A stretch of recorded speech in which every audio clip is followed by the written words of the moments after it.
Guys, Assalamualaikum warahmatullahi wabarakatuh. Thank you udah klik video ini.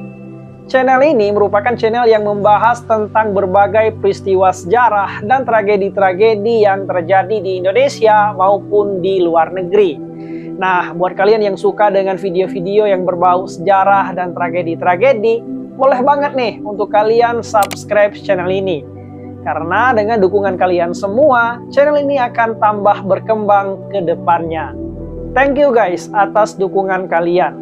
Jadi guys, pada video kali ini kita akan kembali membahas sebuah tragedi kerusuhan antar etnis yang pernah terjadi di Pulau Kalimantan. Tragedi ini itu melibatkan 3 suku sekaligus, suku Melayu, suku Dayak, dan suku Madura. Tragedi ini itu dikenal juga dengan kerusuhan Sambas atau tragedi ketupat berdarah. Seperti apa kisahnya guys? Tetap di sini, inilah pembahasannya. Guys, seperti yang udah kita ketahui bahwa Pulau Kalimantan merupakan pulau yang sangat kaya akan sumber daya alam.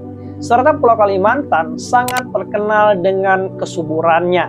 Di atas kekayaan dan kesuburan Pulau Kalimantan, hiduplah beberapa suku asli yang hidup secara berdampingan. Mereka adalah suku Dayak, suku Banjar, dan suku Melayu. Nah, suku-suku ini itu menurut sejarah udah lama tinggal di Pulau Kalimantan. Namun dengan seiring perkembangan zaman, apalagi ditambah dengan kemajuan transportasi dan informasi, suku-suku luar di Pulau Kalimantan itu udah mulai berbondong-bondong masuk ke Pulau Kalimantan. Mereka datang dengan penuh harapan akan kebahagiaan dan kesuksesan di Pulau Kalimantan. Beberapa suku-suku pendatang yang mencoba peruntungan untuk hidup di Pulau Kalimantan, diantaranya adalah suku Tionghoa, suku Bugis, suku Jawa, dan suku Madura. Kedatangan mereka itu disambut baik oleh suku asli yang ada di Pulau Kalimantan. Mereka diberikan izin untuk memulai hidup baru di pulau yang sangat kaya tersebut. Tapi tentunya dengan beberapa persyaratan. Persyaratan yang sejatinya gak pernah diucapkan dengan kata-kata. Tapi persyaratan tersebut sudah seharusnya dipahami dan dimengerti oleh para pendatang. Seperti harus menjaga sopan santun, mampu hidup berdampingan. Singkatnya, di mana bumi dipijak, di situ langit dijunjung. Sekitar tahun 1999, ada 4 provinsi yang ada di Pulau Kalimantan. Provinsi tersebut adalah Provinsi Kalimantan Barat, Provinsi Kalimantan Timur, Provinsi Kalimantan Selatan, dan Provinsi Kalimantan Tengah. Dari 4 provinsi ini itu menghasilkan 56 daerah otonom. 47 merupakan kabupaten, serta 9 kota madya. Di tengah gelombang migrasi yang semakin gencar yang dilakukan oleh suku-suku luar masuk ke Pulau Kalimantan, tahun 1999, suku Madura itu merupakan suku dengan populasi yang cukup signifikan di Pulau Kalimantan. Suku Madura itu tinggal di beberapa daerah seperti Sampit, Sambas, dan Pontianak. Kabupaten Sambas merupakan salah satu pelabuhan suku Madura dalam melanjutkan hidup di Pulau Kalimantan. Ada banyak faktor yang menyebabkan kedatangan suku Madura ke Kabupaten Sambas, mulai dari mengikuti program yang dilakukan oleh pemerintah kolonial Belanda, kemudian dilanjutkan oleh pemerintah Indonesia yang dinamakan program transmigrasi, hingga kedatangan secara mandiri dalam skala kecil. Serta ada juga catatan sejarah yang mengatakan kalau suku Madura itu udah masuk ke Pulau Kalimantan sejak abad ke-18, menyusul kedatangan pasukan Kerajaan Mataram. Seiring dengan berjalannya waktu, populasi suku Madura di Kabupaten Sambas itu udah mulai meningkat. Awalnya itu gak ada masalah terhadap keberadaan orang-orang Madura di Kabupaten Sambas. Ya karena Sambas sendiri itu udah dikenal dengan kabupaten yang kaya dengan budaya dan adat istiadatnya. Betapa tidak, karena di Kabupaten Sambas sendiri itu hidup beberapa suku bangsa yang berbeda hidup berdampingan, penuh kedamaian, serta tingkat toleransi yang tinggi. Ya, kendati di antara mereka itu memiliki perbedaan yang cukup signifikan satu dengan yang lainnya. Setelah sekian lama hidup secara berdampingan di Kabupaten Sambas, konflik antar etnis kemudian mulai menampakkan diri di Kabupaten Sambas, terutama antara suku Melayu dengan suku Madura. Nah, kalau dikaji secara mendalam, ada banyak sekali faktor-faktor yang ternyata sangat kompleks yang membuat terjadinya konflik antar etnis antara suku Melayu dengan suku Madura di Kabupaten Sambas. Mulai dari gesekan-gesekan akibat perbedaan budaya hingga permasalahan besar, yaitu permasalahan ekonomi yang terjadi di Kabupaten Sambas. Permasalahan timbul ketika ada protes yang datang dari warga Melayu kepada pemerintah akibat monopoli perdagangan jeruk yang dilakukan oleh salah satu perusahaan swasta yang bernama Bimantara Citra Mandiri. Karena adanya monopoli perdagangan tersebut, warga Melayu itu merasakan kerugian yang sangat besar dan ekonomi mereka jatuh. Lalu di tengah permasalahan ini muncul sebuah stereotip yang berkembang di tengah masyarakat, bahwa suku Madura itu berusaha untuk mendominasi perekonomian lokal yang ada di Pulau Kalimantan, Kabupaten Sambas. Sebelumnya guys, antara suku Melayu dengan suku Madura itu udah sering terlibat konflik.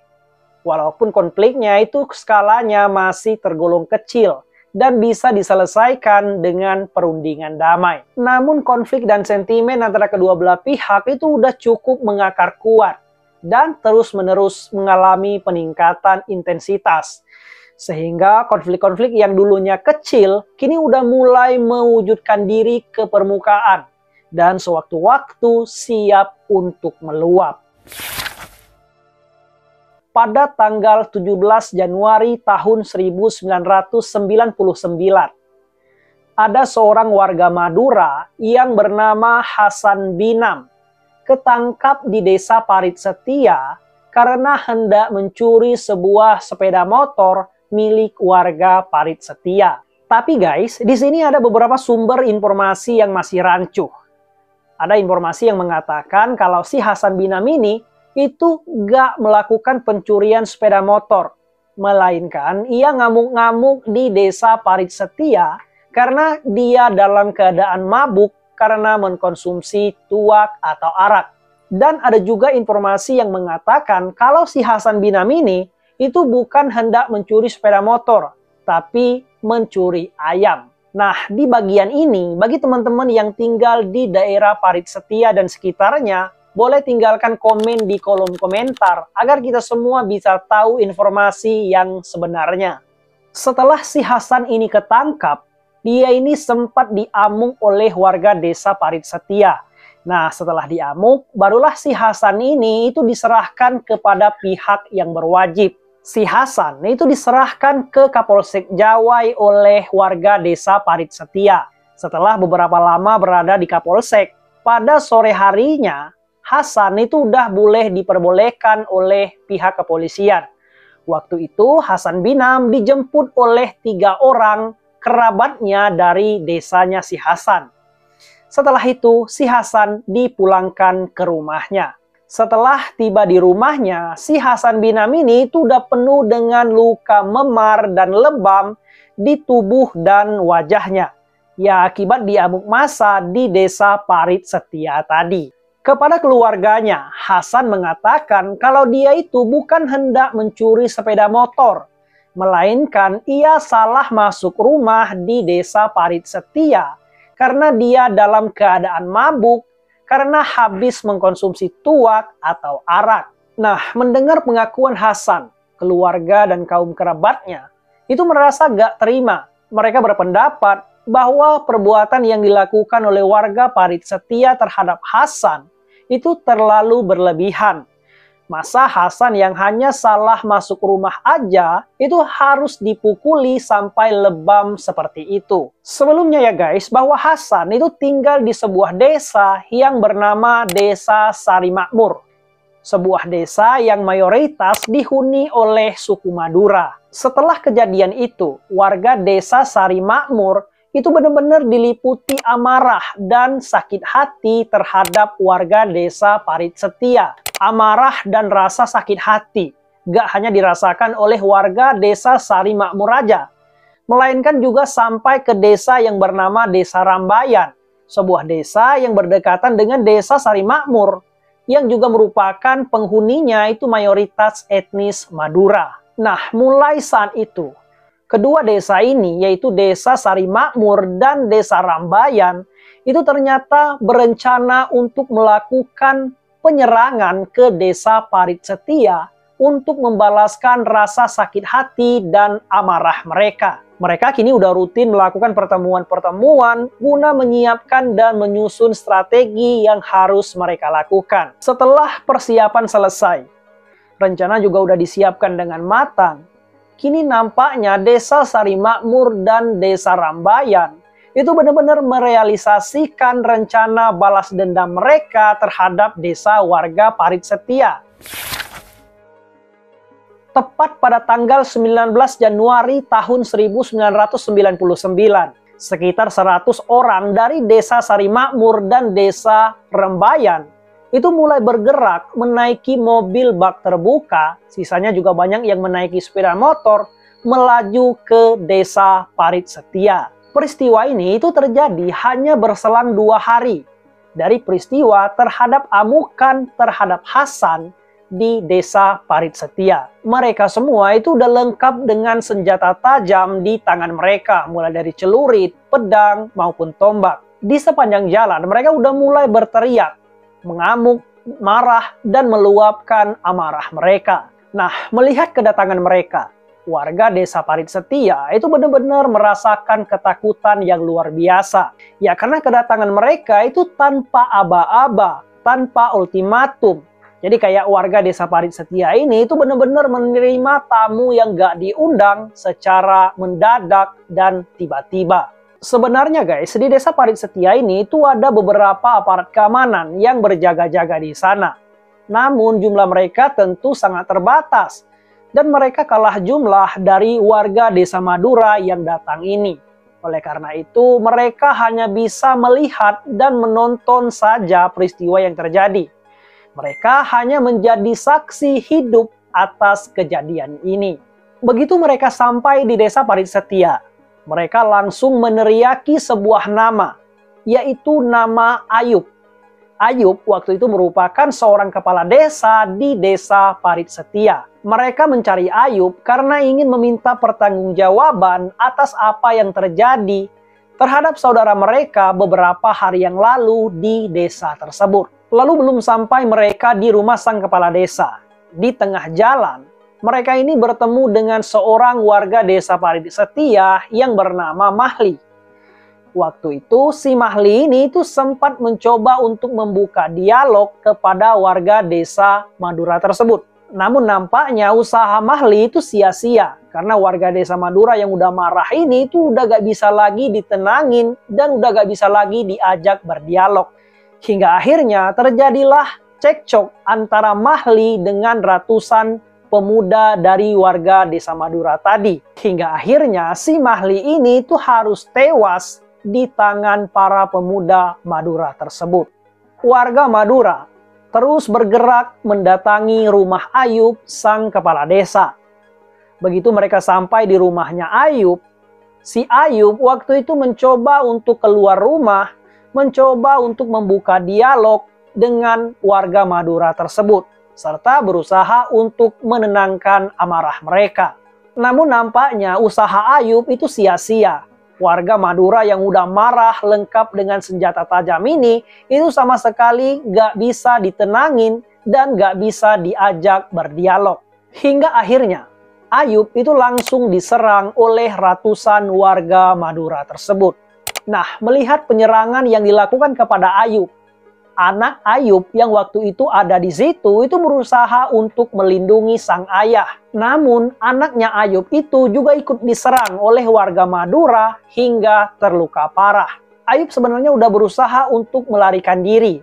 Namun naasnya ia terjatuh di samping rumahnya. Disitulah Ayub dihabisi oleh warga Madura tersebut secara brutal. Kini mereka udah merasa puas karena rasa sakit hati dan dendam mereka itu udah terbalaskan. Di sepanjang jalan, teriakan-teriakan kemenangan itu mulai menggema hingga mereka tiba di rumah-rumah mereka. Peristiwa penyerangan ke desa Parit Setia ini itu dengan cepat menyebar ke seantero Kabupaten Sambas dan sekitarnya. Mulai saat itu, hubungan antara kedua belah pihak, warga Melayu dengan warga Dayak itu mulai tegang dan memanas. Padahal guys, sebagai informasi, waktu itu merupakan penghujung bulan Ramadan, yang artinya itu beberapa hari lagi itu Hari Raya Idul Fitri.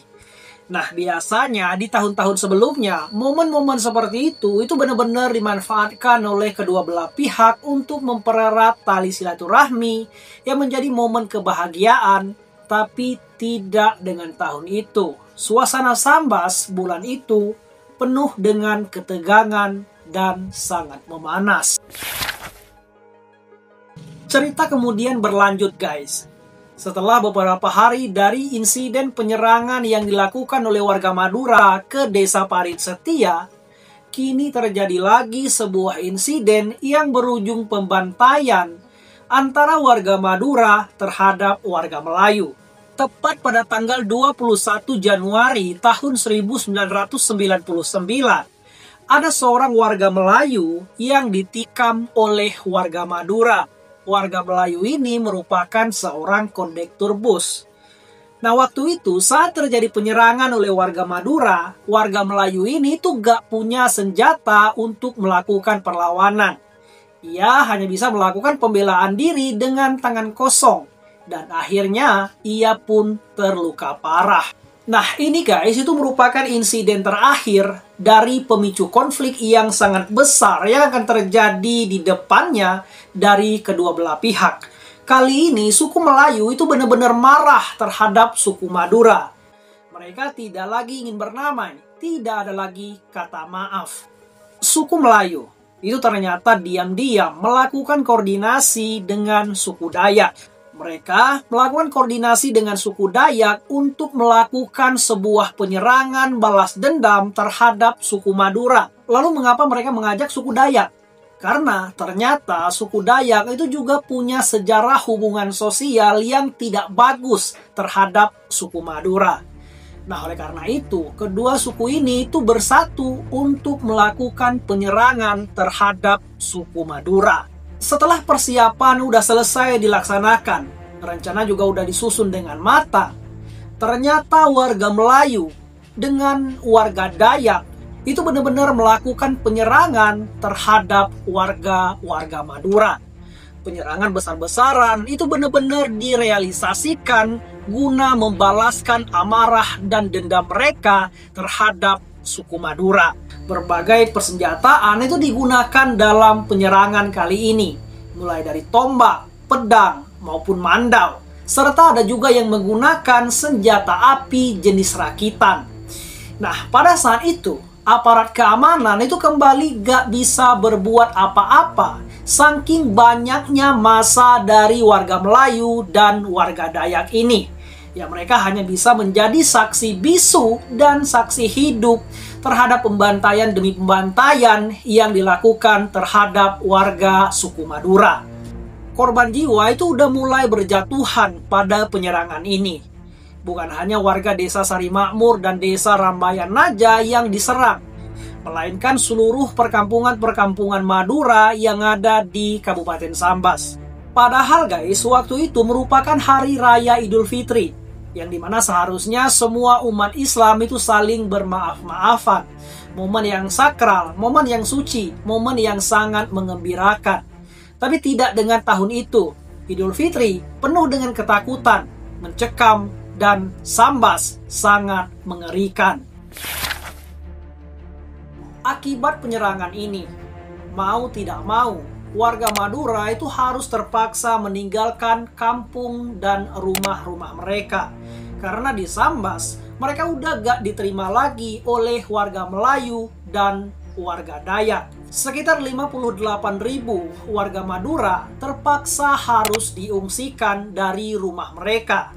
Mereka kebanyakan diungsikan ke kota Pontianak. Ribuan rumah dibakar pada kejadian ini. Ratusan motor, mobil juga ikut hangus pada kejadian yang sangat mengerikan tersebut. Kerusuhan yang sangat besar ini itu tentu banyak sekali memakan korban jiwa, guys. Tapi tidak ada data yang pasti tentang berapa korban jiwa dalam kejadian ini. Tapi ada beberapa sumber yang sepakat mengatakan bahwa tidak kurang dari 1.000 orang terpaksa harus kehilangan nyawa pada kejadian ini. Dan ratusan orang mengalami luka-luka. Di akhir konflik yang sangat mengerikan ini, guys, aparat keamanan itu menangkap sekitar 208 orang. Namun di antara 208 ini, yang memiliki syarat untuk dihukum hanya sekitar 59 orang saja. 49 diantaranya merupakan warga Melayu, 13 orang merupakan warga Madura, serta 4 orang merupakan warga Dayak. Demikianlah guys, kisah kerusuhan antar etnis yang pernah terjadi di Pulau Kalimantan melibatkan 3 suku sekaligus, yaitu suku Melayu, suku Dayak, dan suku Madura. Namun yang perlu kita ketahui sekarang guys, bahwa Pulau Kalimantan itu sudah damai kembali.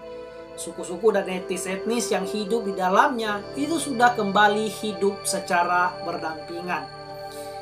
Nah guys, semoga kejadian-kejadian seperti ini itu nggak terulang lagi di masa yang akan datang. Semoga Pulau Kalimantan itu damai untuk selamanya. Begitu juga dengan pulau-pulau lain yang ada di Indonesia. Semoga kita bisa terus merajut kesatuan dan persatuan kita di bawah Bhinneka Tunggal Ika. Nah, sepertinya cukup sekian dulu pembahasan kita kali ini guys. Terima kasih buat kalian yang udah nonton. Jangan lupa like, komen, dan subscribe channel ini. Mohon maaf apabila ada kesalahan. Terima kasih atas waktunya. Assalamualaikum warahmatullahi wabarakatuh.